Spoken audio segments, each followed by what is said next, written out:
Hey everyone, welcome back to the channel. It is Tuesday. It is very cold here today, and I've got some things that I want to discuss, share, get your guys' feedback and thoughts. Today we're going to talk about a couple different things. I recently joined a Facebook group. And basically, it's a Facebook group for sellers to kind of out buyers and to warn other sellers about experiences that they have had. And so it's very interesting. And if I blocked every single person that was shared, my blocked list would probably be full in 12 to 18 months. But there was one that I have to share with you guys. It is, in fact, normally when they share, they'll kind of like rant and give a little explanation as to what happened and why you should consider blocking said buyer to protect yourself, right? Like, that's the bottom line, is we don't, as sellers, we don't have a whole lot of ways to protect ourselves from bad buyers. In fact, something that I would like eBay to change is when you send out your offers. I'm pretty sure this is how it worked, because it happened today. When you send out offers and then the person makes a counter offer, I don't think we see anything about the buyer. And I could be wrong about that. But there is an instance where we get offers and we don't see where the buyer is. We don't see the buyer's username. I'm drawing a blank as to when that specific instance is. But it would be nice if any time we had an offer, we could check out, get a little bit more info by going and checking out the buyer, seeing because just yesterday, I had 3 glass clown figurines that I got an offer on. And thank goodness I went and I looked at his feedback that he had left for others, because all 3 of them were negative. He only left 3. They were all negative. And I could totally see a scenario where he was basically almost always saying that something arrived damaged. So I could see a scenario where he was probably going to say one of them arrived damaged. Maybe he might even damage them or whatever. I just was like, nope, not even going to do that. Ever since I had basically gotten scammed out of an item last month, I have taken to looking at the buyers, especially on expensive items, anything over 50. If I get an offer, I'm checking the guy out, or I'm checking that buyer out. But this buyer in question, and we're gonna play a little game. I'm not gonna say the usernames, but we're gonna play a little game. I'm not sure, is it charades or what it is?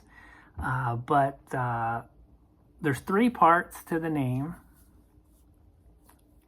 and I'm going to give you 3 clues, questions/clues, and then if you can put it together, and then you can go from there. First clue, it's between W and Y. That's the first part. The second part is the llama, I think it was a llama in Napoleon Dynamite. What was the name of the llama in Napoleon Dynamite that just wasn't hungry, refused to eat? And then the third part is Cheech and Chong's favorite time of the day. If you can put all that together, you'll be able to figure out. But this buyer, I gotta say, I'm shocked. I'm shocked and I'm not shocked. And I'll tell you why I think eBay allows buyers like this on the platform. But this particular buyer, if you purchase an item from this if you allow this buyer to purchase an item from you, you have a 9.4% chance of getting a negative from him. And I went back and so going back to that Facebook group that I'm a part of, the seller basically just gave the username and said, check out the feedback, it'll speak for itself. And boy, did it ever. And it told a story. So when you go and you look at somebody's feedback, it's broken up into columns of 200. So at the bottom, it'll have 1, and that'll be a list of 200. And I think it only goes back 7. I could be wrong about that, but I don't think I've ever seen more than 7, or maybe I'm just fixating on that number. But this particular buyer had 7 basically rows of 200 that I could go back and I looked at every single one for the negative. I didn't read every single one, but I saw something and I want to share it with you because it's shocking. So the number 1 column is the most recent, with 7 being the oldest. Now the first 600, but they're the last rows, there were only 10 negatives. So it's almost like either this particular buyer, they didn't start out as a scammer, but they evolved into one. Because so there's seven rows of 200. The oldest 600 only had 10 negatives. So out of the 600 feedbacks that they left, they only left 10. But of the most recent 800 listing, the 800 feedbacks that they left 85 negatives. 85 negatives. I'm pretty sure that the 9.4% that I'm pretty sure I only factored it in on the most recent 800 feedbacks left. Now, I'm gonna read to you I think 5 people responded. Only 5 people responded to the negatives, but I broke them up into 4 there's basically 4 main categories that this particular buyer leaves negatives for. Again, 85 negatives over the most recent 800 transactions. So the first category, never came, address is bad. Or the buyer is basically saying that the seller said that the address is bad. So that's 16. Apparently there were 27 canceled sales. 9 feedbacks were negative because the item was destroyed or broken. And then 42 negatives for terrible service / bad seller. So I'm going to read to you I think there were 4 or 5, I think there was 5 or 6 maybe. Anyhow, so the first one was, item was broken and not new. That's what the buyer said. The response was, mad cause eBay closed return request because item was not returned. So the item was never returned, which I don't do returns, but I was always under the impression that the item had to be returned. The next comment by the buyer was, rude and harassing over an item that's broken, I want to return. The response was, always professional, item worked as pic showed, refunded, got free, working game. I just laughed when I saw this comment. Warning, scam seller. I mean, if that's not projecting, I don't know what is. The next comment, negative feedback, seller doesn't have any more, tried to substitute item. The response was, offered a different color hair is different from tried to substitute, which I don't even know why that feedback was allowed to be there. And then the last one was, this seller threatened me with calling the police because I want to return a non-working item, stay away. And then the response was, buyer purchased same type of item from me twice. tried to make a return both times. The first time, buyer claimed they didn't receive the item despite proof otherwise, all while they had it relisted for sale on their page. The second time, the buyer claimed that it came damaged, but picture provided showed a different item packaging than what was sent. Swapped a used broken item and tried to return it. Buyer is committing retail fraud. Beware. Now, the buyer buys a lot based on, from what I could see, over 700 feedback that he has left. The only reason that I can think of that eBay permits a buyer like this, and if eBay can't look at this particular buyer and recognize a trend, then they're blind. Then they are blind. But he is a buyer who buys a lot. So if eBay, they don't lose any money when we have to refund an item. They don't lose any money. We lose the money.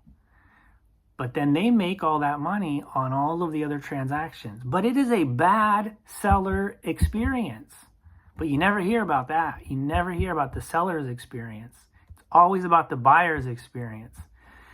And for that reason, I say shame on eBay for allowing a buyer like that to take advantage of at least 95 sellers. Like, it's shocking.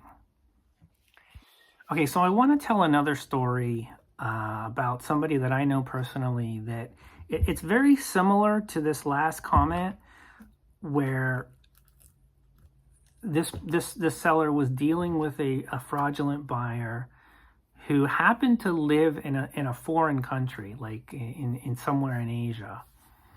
And they had purchased something and they were trying to basically scam the seller. They were saying that the item was not as described, and they were trying to get the seller to refund them a significant amount, and they wanted to keep the item, and then they actually wanted to resell it.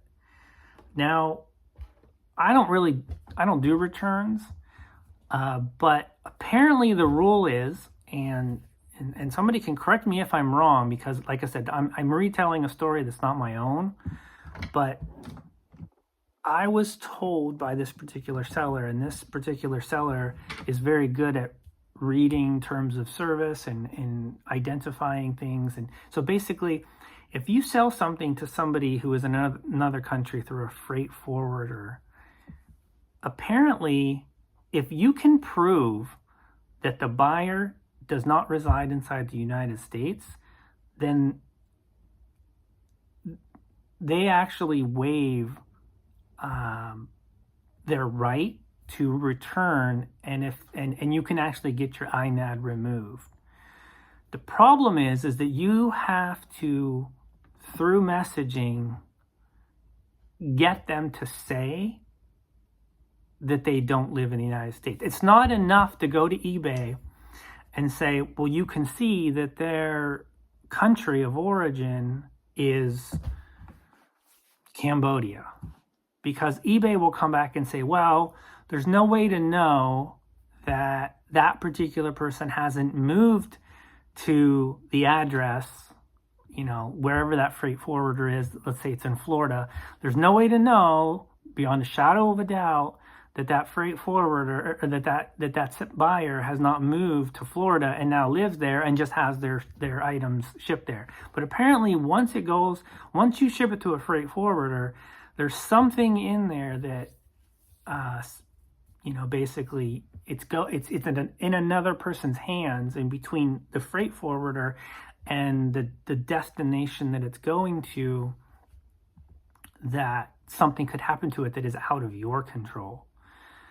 And so it's good information to know. It's, if you have any kind of hesitation about selling something to somebody who lives in another country, there's different things that you can do. There's different techniques to try to, you could message them. Like if they send you an offer, you could ask them in a way, kind of, you know, just to get that, be like, I noticed that you live in the UK, but you're having me ship it to New Jersey. Why is there a discrepancy in the address? And because anytime something is being sent far away, there's more chances of it getting lost, damaged, and I don't like to see like sellers being on the hook for things that are out of our control. Like if we package it and we ship it and it goes to the freight forwarder in Florida, we've done our job. And it's also, the other thing is you can issue the return, and it's, let's say, and so, but if the person lives in another country, then they have to figure out a way how to get that item back to that freight forwarder. So they have to pay that, and they could do that, and if the item is worth enough, they could pay to put their item in a box and then ship a box inside a box. And so if they can figure out a way to get it back to their freight forwarder and then have that return label shipped from there, they can do that. But that's more headache for them. And I would think for like anything below $50, it's probably not worth it, because then they got to pay that shipping and figure out the logistics of that. But for high expensive items, it would be worth it, which is all the more reason if you do sell expensive items and you notice before the transaction is complete, it might be in your best interest to kind of do a little research, have a little conversation with the buyer, try to get them to disclose that, just to protect yourself. I mean, this is not a hack. This is not a trick. This is just you wanting to know where this item is ultimately going, so you know the risks that are involved in learning how to protect yourself should anything go wrong. And definitely look at their feedback. Again, that's like the first, like you get an offer, you see somebody is in, France, go and look at their feedback, right? First thing you do, what they've left for other sellers. Secondly, if that looks good, then the next thing is to have a conversation with them. Say, I see that I'm shipping this to Florida, but your eBay thing says in France. So where is this ultimately going? And even after they buy it, you could do something along the lines of just what I just said, and be like, if I don't hear back from you, I may have to cancel this order because there is a problem with the address. Which that is a valid reason for canceling a transaction as well. So these are just things that I never would have even thought of a year or two ago.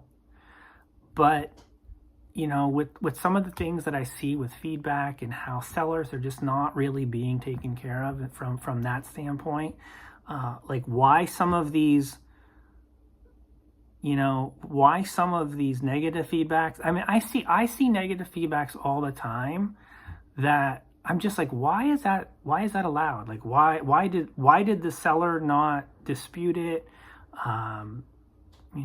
It doesn't. Feedback is supposed to be to make the community aware of things, valid issues, or when sellers are just rude, or there's bad sellers out there. It's not just bad buyers. There's lots of bad sellers out there as well. But unfortunately, the buyers are the only ones that can leave the feedback. So we only ever see that side of it. So yeah, just some food for thought. Something that Carl over at eBay Life posted about an hour and a half ago was a screenshot showing that what appears to be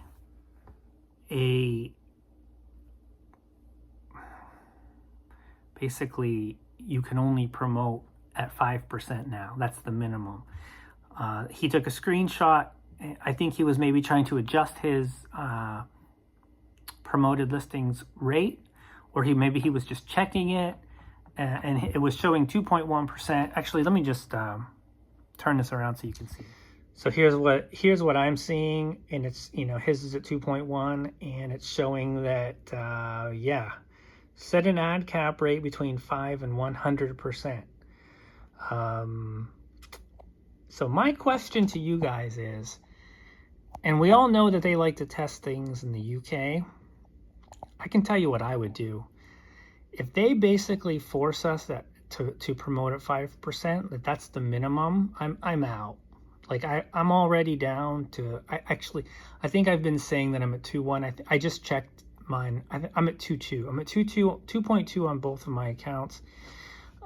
And I have been seeing some interesting things. I want to give a little bit more time before I talk about some of the things that I'm seeing with my promoted listings and a few of the changes that I made, basically not doing full resets, and just a few minor things that I've tweaked, and I'm seeing some very interesting results. In fact, over the weekend, Saturday and Sunday, I had 2 consecutive days where I sold 10 items on each day, which back-to-back 10 item sales days. I mean, I don't know when that last happened. Maybe last holiday. I don't remember, but it felt like old times. But yeah, so my question to you is, what would you like? How would you react if you were forced to only promote at 5% or higher? Would you opt out completely? Would you do it? Maybe you're already promoting above 5%, and that would not be an issue for you. But it looks like they're probably testing it out in the UK, and then maybe they'll see how it goes and bring it to the US, or maybe they won't. I don't know. But I just know for me, I've never promoted that high, and I that would be the impetus for me to just get out of promoted listings completely. Like I'm already like, based on some of the things that eBay said about how if you're promoting and it doesn't convert, it can hurt your sales conversion. That was kind of like the nudge that I needed to be like, to almost confirm my own suspicion that promoted listings is harming my account more than it's helping it, which doesn't make any sense when you think about what they claim promoted listings is, which is advertising. No form of advertising should be held against you, but we're living in an algorithm age, which is going to be a good segue into the next topic that I want to talk about. Okay, before I get into the next topic, which is suggestive marketing, I need to ask you guys a question, and I'm collecting feedback. I'm collecting these answers for a friend, and they are doing some research about, whatever you want to call it, eBay Armageddon, the spring 2023 collapse when everybody's sales were cut in half for whatever reason, traffic was cut in half, blah, blah, blah. If you could answer this question in the comment section, which categories, like for me, I'm an everything seller. So if somebody asked me which categories were affected the most, for me, it's really difficult because all of my categories were affected. Probably collectibles were mostly, I sell the most in collectibles, so probably collectibles would be my answer. But especially for those of you who are more niche, but if any of you have noticed when that happened, which categories were highly affected for you. So, maybe if you sell in 5 or 6 categories, maybe 1 or 2 of those were more affected. Maybe they all were affected. You can put whatever answer But it would be very helpful if we could see what categories were affected from the viewers of this channel. So yeah, if you could answer that, that would be great. Something else I've been wanting to suggest to you guys. This is not a paid promotion. This is just something that I use, that I have found. It's just an app for taking photos, for like in removing background. So and they actually have. It's very similar to like the eBay tool, but since I list on multiple platforms, I can't just take a picture of something, edit it in eBay, and then take that picture and list it on Posh and Etsy and where District and wherever else I list things. It's easier for me to use this app. The app is called Photo Room. I find it incredibly useful. It takes really nice pictures. It cleans the background. It can be completely white. And they have a ton of different free options. I don't pay for the app. I just use the free version. So yeah, just a straight up recommendation. That's something that I have found useful in my business and I wanted to share with you guys. And then what else happened? Oh, funny story. The other day I was at Value Village and I was buying a Guitar Hero guitar. This has never happened to me before at Value Village, but literally the guy at the till, I mean, he's like watching me. I'm like, I look at him kind of annoyed. I'm like, why are you like watching me so closely? Like I'm whatever. And then he comes over and he starts talking to me and he literally tries to upsell me. He's like, I might have something that you're interested in over in the glass counter that they have. And I'm like, oh yeah? I'm like, what's that? And then he's like, he was like trying to explain it to me, but English wasn't his first language. And it was, he just takes me over and it's like a board game. It's literally a board game that was $150. I don't even remember the name of the board game. It's funny. The funny side story of this was I had literally did like an Instagram short, maybe a week and a half ago, kind of like mocking Value Village for why are they charging $150 for an open board game. So I asked the guy, I was like, so are you telling me, like, how do I know all of the, like I had no intention of buying it, but I'm like, how do I know all of the pieces are there? And he's like, I made sure of it. I'm like, I'm like, so if I buy this, you can guarantee all the pieces are there. He's like, yes. I mean, that's probably more than the game goes for on eBay. I can't remember the name of the board game, but I thought it was hilarious that somebody's trying to upsell me. Like the joke in our family, like one time, probably like 15 years ago, Maria and I, we like went to a fancy gym and, you go there for like you can use the facility for free. And then at the end of it, they try to like basically sell you on a membership. And Maria knows me so well that she was literally taking the side of the salesman. So I literally had the salesman and Maria trying to like convince me to take this membership. You cannot upsell me. Like, it is very rare. I am like Maria, she is so much more suggestible and more inclined to be a victim of upselling. You cannot upsell me. So I just thought it was so funny that this clerk at Value Village was trying to upsell me. I'm trying to coordinate. Somebody bought something local off of eBay and they wanted to pick it up. And they live down near Maria's work and she's just getting off work. And she's the one doing the drop off. So I'm like texting back and forth between them. And the clown that sold the other day, it sold for $40. Biff, I think it was probably worth more. But so for me, I have a ton of inventory, and it's not all cross-listed on all platforms. So I need, like, going forward, everything that I list, I generally list on more than one platform. There are some items that are just eBay's exclusive sales.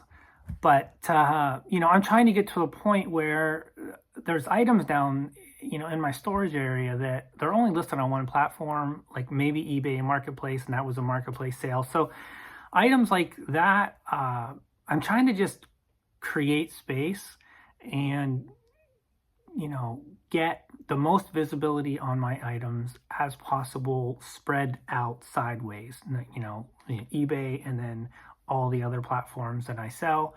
So I can either be super strict with my prices on all the items that are still only on eBay or maybe only on Marketplace. I don't think I had that. I might have had that clown on eBay. I can't even remember now. I think I did. I think I had it on eBay and Etsy. But I'm okay. I'm okay taking less to create flow. Sometimes it depends on my day. Sometimes it was a large item, so I was okay. Happy to take that. Interested to see. Hold on, I need to text Maria. All right, the next thing I want to share, I got this from a viewer, and there's 12 points. And I'm just going to go ahead and read, like they had typed a little bit. It's about suggestive marketing. And so he says, something to consider. If you are having great sales and then you are having poor sales, then consider this. Are you being persuaded and taught with the use of positive and negative financial reinforcement? Do you think it's possible that online platforms would utilize a program that influences sellers to pay more in promoted listing fees? Is there such a program? Would it involve persuasive marketing? Let's see if any of these practices could be used to guide sellers to spend more on promoted listings, and if it is possible that if you do pay extra, the maximum. If you do not pay extra, the maximum, there could be detrimental consequences. Determine if your selling platform is using a persuasive marketing program to teach you to spend the maximum amount of funds on promoted listings and other fees. Do you notice any of the following examples? Number 1, persuade seller with pricing tactics. Number 2, guide sellers with cues. Number 3, use seller predictive analytics and history to control seller business decisions. Number 4, integrate personalization to sellers by inviting them to meetings and events so they feel empowered and have an avenue to voice an opinion. Number 5, utilize augmented reality to influence seller accounts experiences. Number 6, anticipate seller reaction to promoted percent changes and adjust up or down based on seller's response over time. 7, suggest subscriptions, programs, and fees that insinuate greater selling opportunities. 8, use consensus social proof to advance platform agenda. Number 9, reinforce programs with testimonies of success and silence unfavorable observations. Number 10, supply sellers data and account metrics that are unverifiable, which a seller may utilize to determine business strategy while the platform knows the actual statistics. Number 11, that was Maria calling, just letting me know that the deal got done. And then I was like, did you tell him about the upsell? And she was like, I forgot. So she's not really a good upseller. But anyhow, I can text them and take care of that. But anyhow, so back to the list. Number 11, maintain a system of retribution as an influence towards sellers that includes scrutiny from both the platform and buyers. And number 12, reduce platform transparency and discourage questions to provide protection from discovery of unethical business practices. These are just a few examples of persuasive marketing and platform business practices. They are designed to control, influence, manipulate, shame, and train sellers to extract more revenue from their captive platform users. Have you witnessed any of these examples on your selling platform, whichever ones that you use, whether it's eBay, Posh, Etsy? Yeah, I think it's good to be aware of how we are being controlled. Bottom line, being controlled. It's like I hear people on YouTube talk about how do they phrase it? eBay, eBay's not there to go out and find you buyers. Or people will complain about how eBay's not finding you buyers or this and that. And I've never liked that. I've never liked the phrase that eBay is there to find you buyers. That's, in my opinion, that's not really what the platform was ever intended to be. It was meant to be a platform or a place that could facilitate somebody who had products with somebody who was searching for products. And that, for the most part, that is not what eBay is now. I did mention that I had not watched Ebert's, maybe I didn't, maybe I just thought it in my head and I was going to mention it, but I have not watched Ebert's interview last night that he did. I watched like 5 minutes of it, and then Maria got home, and then I was like, well, I mean, I could either keep watching or I could spend time with Maria. That's an easy decision. But something that he said in that 5 minutes that caught my ear was how somebody had asked him a question about search and about promoted listings, and he was talking about best match. And I, for one, think best match is one of the big, what's the word I'm looking for?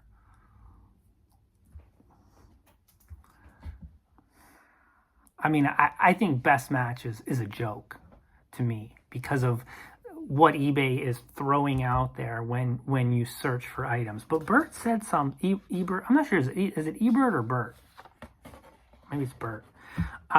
He said that when you search by price, that you no longer are using the best match algorithm.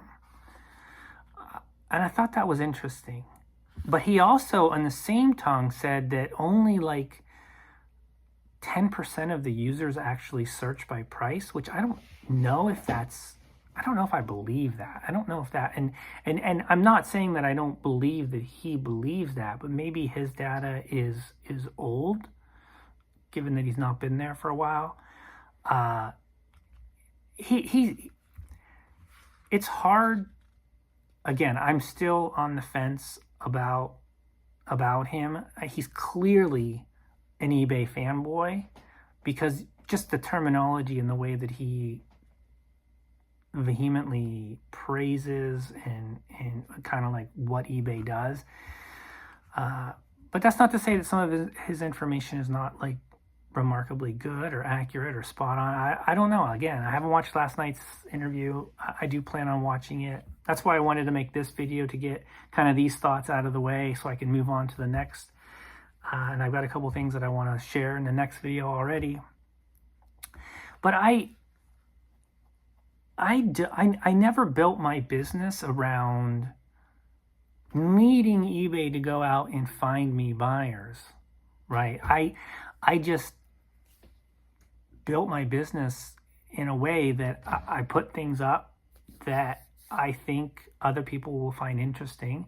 And as long as they are able to search them out and locate them without jumping through hoops or, having a bunch of stuff shoved down their throat that eBay's trying to sell because for some reason they are deeming my stuff is lower converting items. Yeah, that's just always bothered me. And you know what? The truth of the matter is the longer that eBay, in my opinion, this is just my opinion, is the longer that eBay goes down this route, it's just paving the way for someone else to create a platform or an existing platform to behave in the way that eBay used to behave. I think it will resolve itself in time. Whether eBay goes back, I don't see that happening, but or like I said, someone else comes along and creates a website that is more in line with what eBay was. But yeah, I'm just rambling at this point. But this is just kind of how this channel works. It's just me thinking and then hearing your guys' feedback, sharing things that I think are worth sharing, trying to share things that I don't see other people talking about. So I think that's going to be it for the day. I do have one other funny story. Somebody lowballed me on a local offer. I had an adapter. It was $20, and they offered $5. So I thought to myself, well, I could either just decline, or I could tell him what I think of him for offering me such a horrible offer. But then I thought, let me look and see what he has. So the point of this is a little technique that I just kind of stumbled upon to how to deal with somebody who's lowballing you on like a local, kind of like really just Facebook Marketplace. Because then I went and I looked at what he had to offer. And he had a like a one-shot Nespresso coffee thing that was $50. So I thought to myself, if he's ballsy enough to offer me $5 on an item that's $20, well, I'm going to come back to him and I'll say, hey, how about we trade my adapter for your coffee pot? I'm kind of lowballing him, but it worked. It worked, and he agreed. And so I was surprised, but then I also, in the back of my mind, I thought, if he's messaging me about an adapter, he probably needs that adapter more than he needs that coffee pot. So that is one way to deal, like on Marketplace, on like just, if somebody lowballs you, just see what else they have, and then, make whether or not it's something that you can resell, or whether it's something that you want. Maybe it's something that somebody in the family needs. Think about, I don't have anything in on the adapter. So, if I would have saw something that I thought one of my daughters could have used, I would have, maybe bartered that way. So that's another way that you can deal with lowballers on Marketplace. So with that being said, I'm going to end this video. I look forward to seeing you guys on the live or on the premiere. And yeah, we'll be back with another video probably, in a few days or a week. We'll see how it goes. I think I've done 3 videos in maybe 9 days, which is pretty good when I went like 6 weeks without a video. So take care. I hope everyone's having good sales. Mine are okay. It definitely doesn't feel like Q4. I've had spurts of Q4. Local sales have been slow over the last few days. But yeah, I don't know. I just keep listing, keep building out, and the sales will come. I kind of don't worry about it anymore. Just kind of got to deal with it and move on and figure things out. So take care, guys. Feed that YouTube algorithm. Do the things, or don't do the things. Thumbs up, thumbs down. Appreciate it. Appreciate you guys being here. Have a good evening.